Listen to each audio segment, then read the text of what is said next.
একদিন মেয়েটি জানতে পারল যার ভাড়া পর্যন্ত দিতে কষ্ট হতো সেই তার বয়ফ্রেন্ডই নাকি এক ধনী পরিবারের বহুদিনের নিখোঁজ ছেলে। ওই ধনী ব্যক্তি সবার সামনে ঘোষণা করলেন তার সমস্ত সম্পত্তি এই ছেলেরই হবে।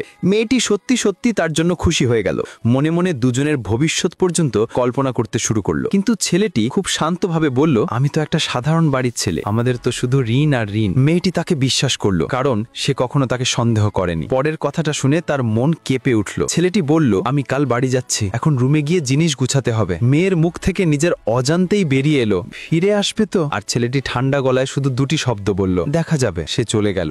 আর প্রথমবার মেয়েটির মনে হলো যে মানুষটাকে সে এতটা ভালোবাসে সে ধীরে ধীরে তার থেকে দূরে সরে যাচ্ছে। রাতের ঘটনা, সে যখন ঘুমাতে যাচ্ছিল ভুল করে ছেলেটির ফোনে একটা মেসেজ দেখে ফেলে। ছেলেটি তার আগের প্রেমিকাকে লিখেছে, আমি এখন ধনী হয়ে গেছি, তুমি কি আমার কাছে ফিরে আসবে? মেয়েটি জবাব দিয়েছে, পুরো ইন্টারনেট তোমার বিরুদ্ধে যাবে, কারণ তুমি এখন অন্য কারোর সাথে দেখাচ্ছ। ছেলেটি লিখলো, কাল থেকে কেউ তোমাকে কিছু বলবে না। এখানেই মেয়েটি বুঝে গেল 5 বছরের সম্পর্ক তার কাছে কোনো মূল্যই রাখে না। মেয়েটির অতীত, মেয়েটি ছোটবেলা থেকেই অনাথ, রাস্তায় লেবুর শরবত বিক্রি করে জীবন চলত। ছেলেটি প্রতিদিন তার কলেজের বন্ধুদের নিয়ে সেখানে আসতো যাতে মেয়েটার বিক্রি একটু বাড়ে। ছেলেটি তার জীবনের আলোর মতো ছিল, দুজনের কঠিন পরিস্থিতি এক ছিল, তাই ধীরে ধীরে প্রেম জন্মেছিল। পরে ছেলেটি পোস্ট গ্রাজুয়েশনে ভর্তি হলো, কিন্তু ফি অনেক বেশি, সে চিন্তায় পড়ে গেল। মেয়েটির কষ্ট লাগলো, ভাবেনি, না ভেবেই নিজের সব সঞ্চয় তাকে দিয়ে দিল। ছেলেটি নিতে চাইছিল না, কিন্তু মেয়ের জোড়াজড়িতে নিতে হলো। সে প্রতিশ্রুতি দিয়েছিল, যেদিন আমার হাতে টাকা আসবে আমি তোমাকে সুখে রাখবো। সেই প্রতিশ্রুতি মেয়েটির ভরসা ছিল। আজ সেই একই প্রতিশ্রুতি সবচেয়ে বেশি ব্যথা দিচ্ছে। পরের দিন মেয়েটি আবার ছেলেটির সাথে কথা বলতে গেল। ছেলেটি বলল, আমি এখন আর সাধারণ লোক নই। মেয়েটি তার সাথে বাড়ি যেতে চাইলে উল্টে সেই মেয়েটির ওপর অভিযোগ তুলল যেন মেয়েটি শুধু তার টাকাই চায়।